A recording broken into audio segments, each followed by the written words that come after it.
هیچکس انتظار نداشت این پلیر حتی نزدیک همتیمیش بشه، چرا که همتیمیش در یک نبرد بسیار سنگین ناک شده بود و امیدی نداشت. این پلیر هر جوری که شد خودشو به همتیمیش رسون و در ادامه از این اتفاق شوکه.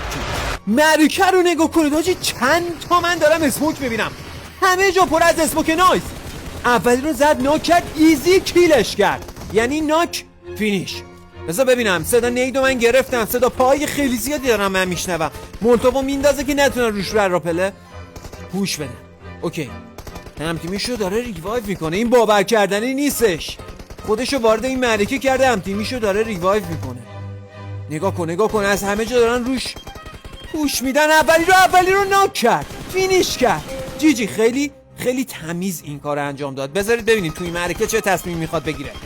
راپله رو مولتوو کرد که روش هوش ندن. اوکی، نگاه کن از همه جا بچه من دارم صدا پا میگیرم. نیدایی که داره به سمتش فرود میاد. اینا فکر میکنن روی سقفو فکر میکنن فقط دارن نید میکنن، نه کل ساختمونم دارن نید میکنن. میره پایین، پوش میده به سمت پایین. این نبرد خیلی حساسه، دمج میکنه.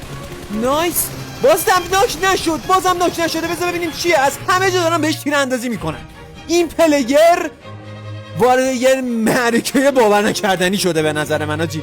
واقعا این معرکه خیلی خطرناکه. از همه جا دارن به سمتش تیر اندازی میکنن، همه جا دارن این خونه رو هدف میگیرن. چرا؟ پلیر توی این خونه قرار داره. نگاه کن با چه استایلی اینه میشو با استاپر ناک کرد. نگاه کن. نایس ناک کرد، فینیش کرد. بذارید ببینم 31 کیل تا به الان. دوستشم ریوایو کرده و ناکی بعدی را با اسنایپ میگیره با AWM. نایس. چند بار این داره از مدکیت استفاده میکنه. فقط ببینید توی این معرکه چند بار از مدکیت استفاده کرد.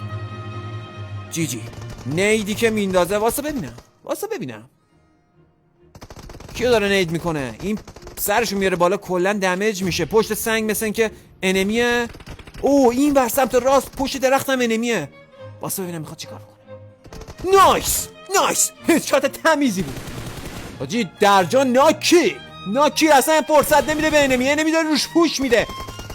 بذار ببینم این با چه جرأتی برید روی انمی گیت شده. باورم نمیشه. چی داریم میبینیم؟ جی تا به الان پیروز این نبرد ارتش یک نفره این داداشمون بوده که نایس